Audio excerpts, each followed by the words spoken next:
Good morning, good afternoon, wherever you are.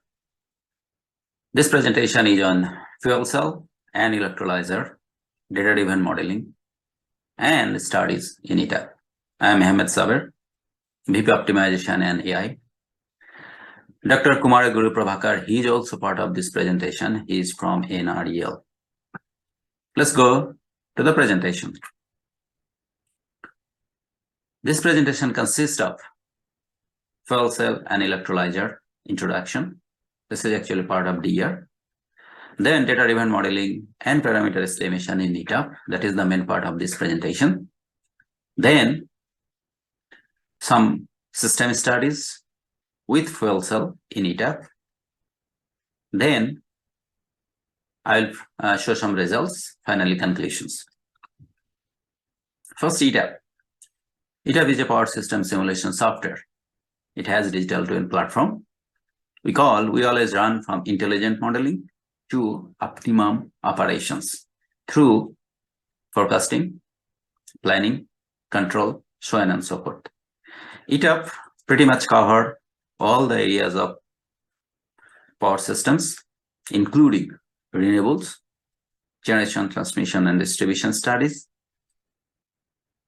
microgrid control, and also industrial power systems.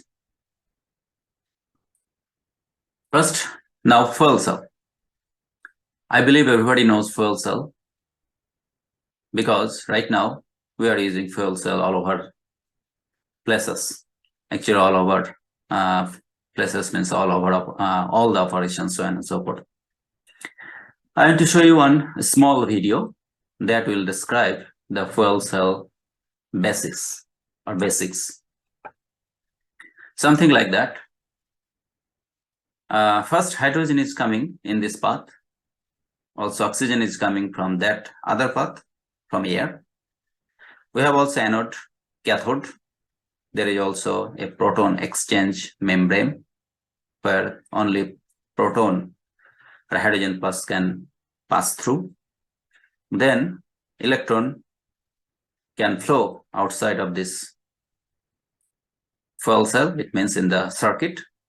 And finally, we can get water, which is from hydrogen and oxygen. So we can get also some water vapor, also some extra oxygen and hydrogen.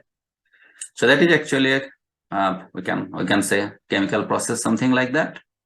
So this is just the basis or basic of fuel cell. Let's go a little bit in detail.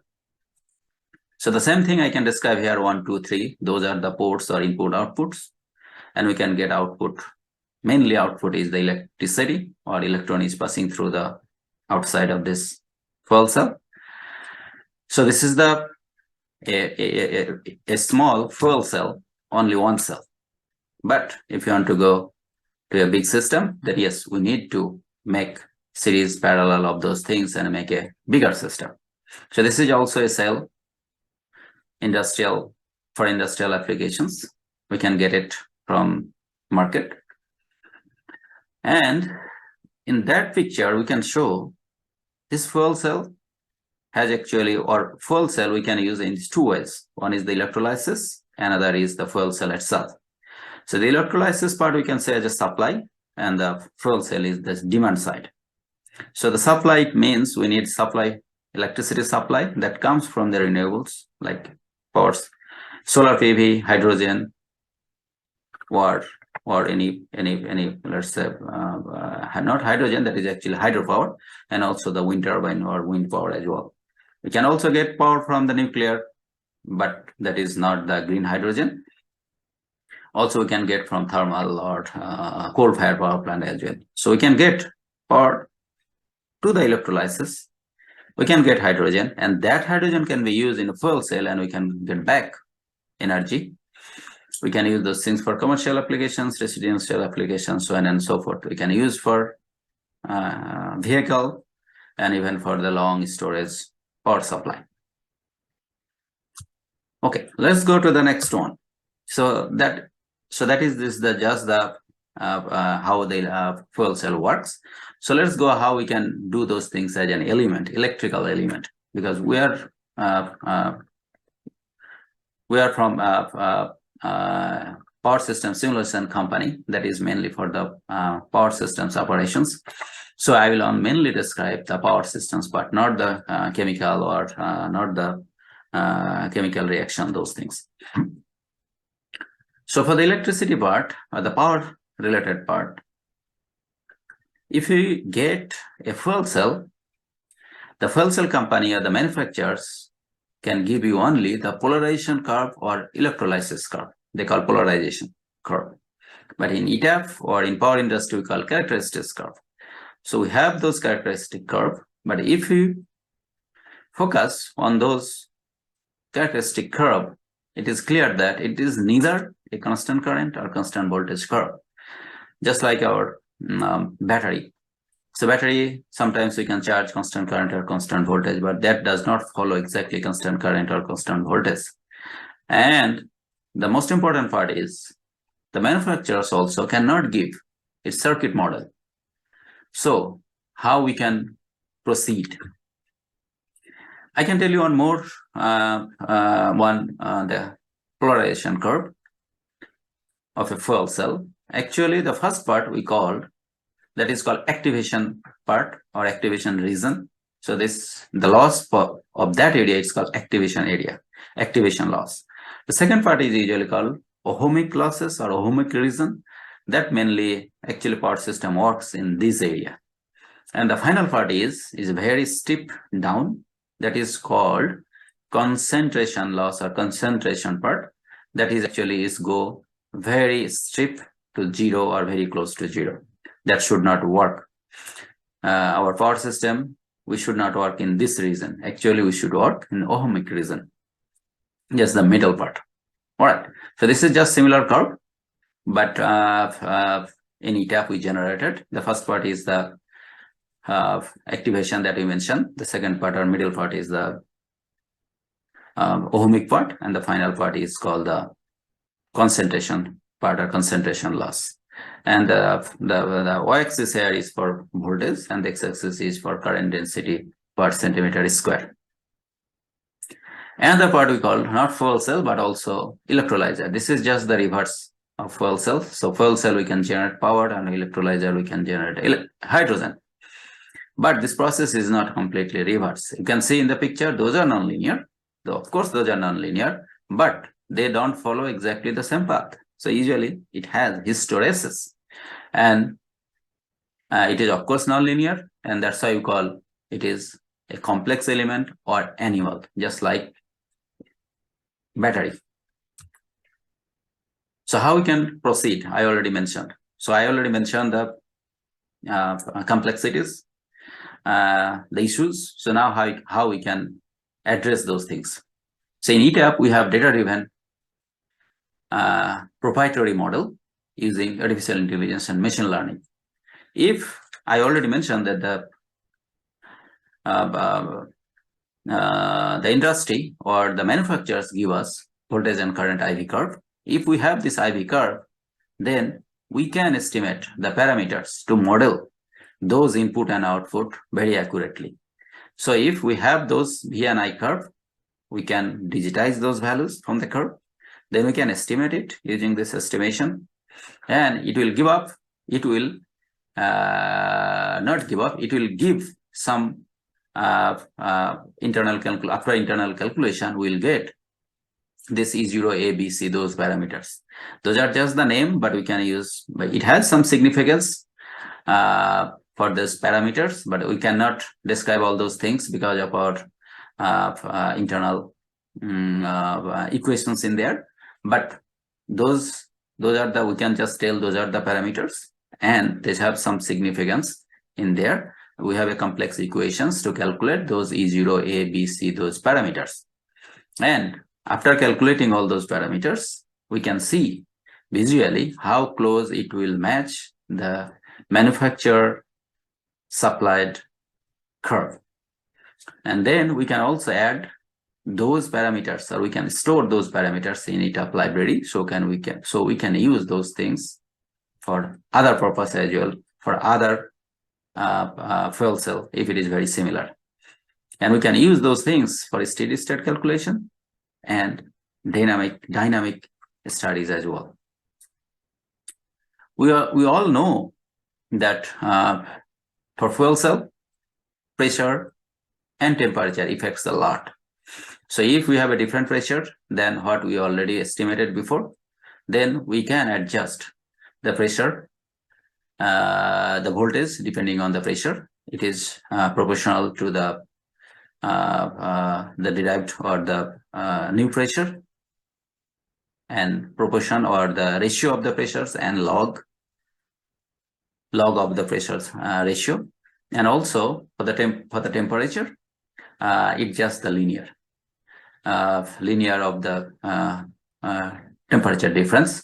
So using those equations, the upper and lower equations, we can calculate the voltage deviation or voltage difference, the delta V, for different temperature and different pressure. The other important part is safety parameters. Just like battery, we call battery or BMS, battery management system. Here we call also fuel cell management system. It has a cutoff region for temperature, pressure, voltage, and current region or current limitations or limits. So let's say for temperature, we need the maximum and minimum limit. Same thing for pressure, maximum and minimum limit. And this fuel cell will operate in that region. Otherwise, it will go cutoff region, or it will not operate. Same thing for voltage and current, but voltage and current usually it has the minimum voltage and maximum current. So let's say if we go in this region or this area, then what happened? It has very significant, less significant or small voltage, and it's a significant current. We should not run after that. I already mentioned before, we should run only in the ohmic region. Otherwise, its voltage and current will be too much rapidly changing. So yeah, so that's actually very important modeling as well for the fuel cell. All right, so if we model fuel cell, now we can go for a study. Now we are ready for a study, right? Okay, let's go for the study. Before the study, I want to give you also some motivation that right now fuel cell is added in our power industry every day. So we need to model in cell level for the accurate studies. And what studies we can done, like power flow, quasi-static time series power flow, also some optimization like hosting capacity, also some other like harmonics, so on and so forth. We can also run some other optimization as well for planning and operations of fuel cell.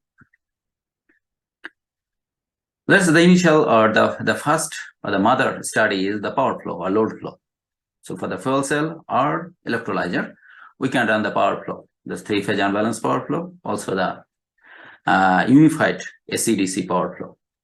So if you run power flow here in ETAP, you can see voltage, current, real power, reactive power, so on and so forth.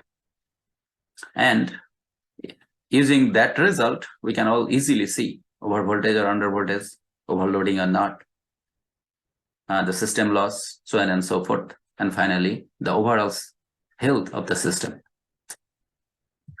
We can also run quasi-static time series power flow. This is not for only one instant, but over, let's say, 1 year or over a day, every hour. So similarly, we can run quasi-static time series power flow. This is for multi-instances of time, and we can see all over the day what is the voltage, current, real power, reactive power, so on and so forth, and we can easily see the over under voltage, overloading or not over the year, even total losses and the overall system health. We can also run some other optimization studies as well here. Let's say for the fuel cell or renewable energy, our goal is to reach net zero emission. So how we can do that?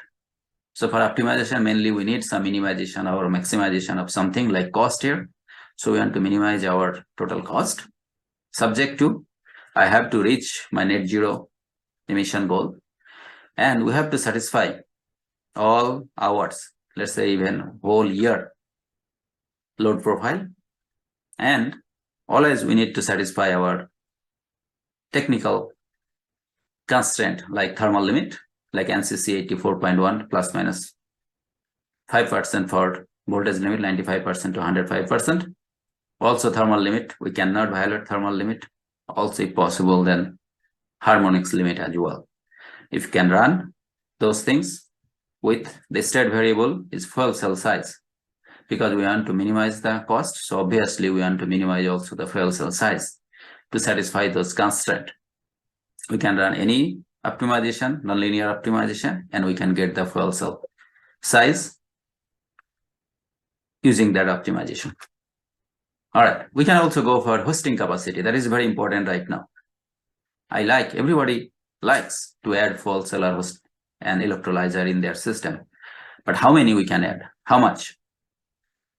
It means the hosting, it means what should be the limit of our fuel cell or electrolyzer I can add, or I can accommodate, or I can penetrate in our system, so that our system is still valid, our system is still under any thermal or voltage limit or any technical limit.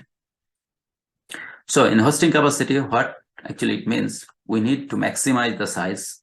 We want to add as many as possible. It means maximum size of the fuel cell or electrolyzer, such that we can satisfy all our load profile over, let's say, at least 1 year. It will satisfy always the thermal limit, like see NCC 84.1, also thermal limit, voltage limit, harmonics limit, so on and so forth. So let's give you some steps. Let's say everybody wants actually the maximum number of fuel cell or electrolyzer. So okay, I'm trying to add number of fuel cell 1. Now I like more, I added another one, I added another one. So if I in this way keep adding, is it possible to add as many as I want? Let's see. So now I run, after adding 3 electrolyzers or fuel cells, I run here, in this case actually electrolyzer, I run power flow, and I see here the voltage is 94.95. It's very, very close to actually our valid limit, but still it's violate voltage limit. And also the flow through transformer, it also overloaded. So it's both under voltage and also overloading occurs for adding 3 electrolyzers. It means we cannot add 3 electrolyzers in that system under bus bar 1. So what I can do, I can just remove 1 electrolyzer, then I can run the same process, and right now I can get in that bus, and the end user bus is 95% around, and the transformer is also not overloaded. So this is a valid system. This can be run. All right. So in this case, my hosting capacity, the fuel cell or electrolyzer hosting capacity is those 3 electrolyzer. Let's say those in total are around 40 kilowatt.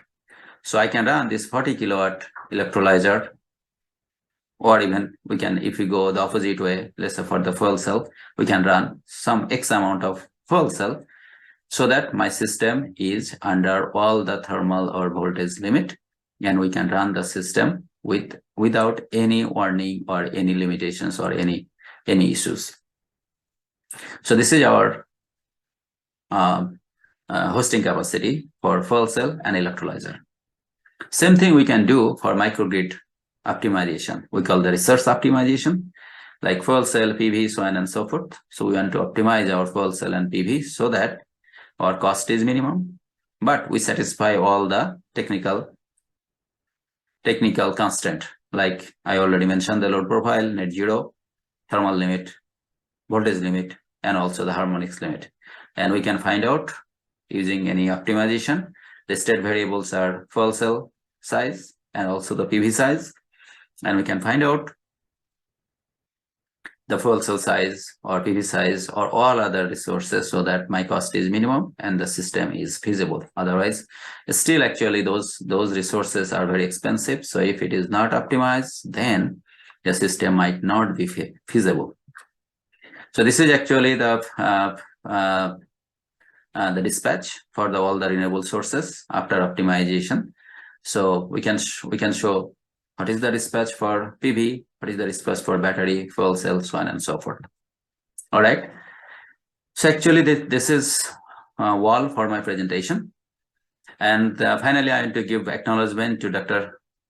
Kumaraguru from NREL under his DOE project on hydrogen and fuel cell, and he is part of this presentation as well.